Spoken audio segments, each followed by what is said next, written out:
आप सबको मेरा प्यार भरा नमस्कार। एक भक्त ने तुलसीदास जी से पूछा, महाराज संपूर्ण रामायण का सार क्या है? क्या कोई चौपाई ऐसी है जिसे हम संपूर्ण रामायण का सार कह सकते हैं? तुलसीदास जी ने जवाब दिया, जहाँ सुमति तहाँ संपत्ति नाना, जहाँ कुमति तहाँ विपत्ति आना। जहाँ सुमति होती है वहाँ हर प्रकार की संपत्ति आती है, सुख सुविधाएं आती है। जहाँ कुमति होती है वहाँ विपत्ति, दुख और कष्ट, पीड़ा पीछा नहीं छोड़ते। तो आइए जानते हैं कि सुमति और कुमति क्या है, कौन है, क्या है उनकी कहानी। सुमति और कुमति की कथा मानस और लोक कथाओं में वर्णित है, मतलब रामचरितमानस में भी इसका वर्णन है, जो मनुष्य के मन के दो पक्षों को दर्शाती है। यह कथा बताती है कि अच्छी संगति से सुमति और बुरी संगति से कुमति जन्म लेती है।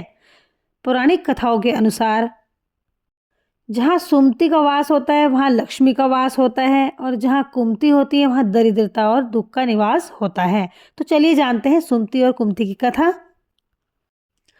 एक लोक कथा के अनुसार सुमति और कुमति दो बहनें थीं। कुमति ने ब्रह्मा जी से शिकायत की कि सब लोग सुमति, जो अच्छी बुद्धि वाली थी, को ही चाहते हैं और मुझे नहीं।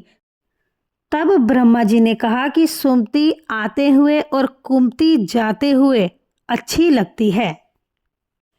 रामचरितमानस में कुमति रावण के पास थी, जिसके कारण लंका का विनाश हुआ, जबकि विभीषण के पास सुमति थी, जिसके कारण उन्होंने प्रभु की शरण पाई। गुरुवाणी में आता है, इक लख पूत सवा लख नाती, ता रावण घर दिया न बाती। सुमति के अयोध्या में रहने से दो भाइयों में प्रेम बढ़ा और समृद्धि और खुशहाली आई, जबकि लंका में कुमति के रहने से अन्याय और अहंकार बढ़ने से स्वर्ण की नगरी राख हो गई। क्योंकि सुमति का अर्थ ही है अच्छी बुद्धि, सद्बुद्धि, रचनात्मक विचार। सुमति के रहने पर व्यक्ति जीवन में प्रगति ही करता है, सही फैसले लेता है और प्रेम व सम्मान से जीता है। लेकिन कुमति का अर्थ है कुबुद्धि, खोटी बुद्धि या नकारात्मक विचार। कुमति के प्रभाव से व्यक्ति स्वार्थी, अनैतिक और विनाशकारी कार्य ही करता है, जिससे अंततः विपत्ति ही आती है।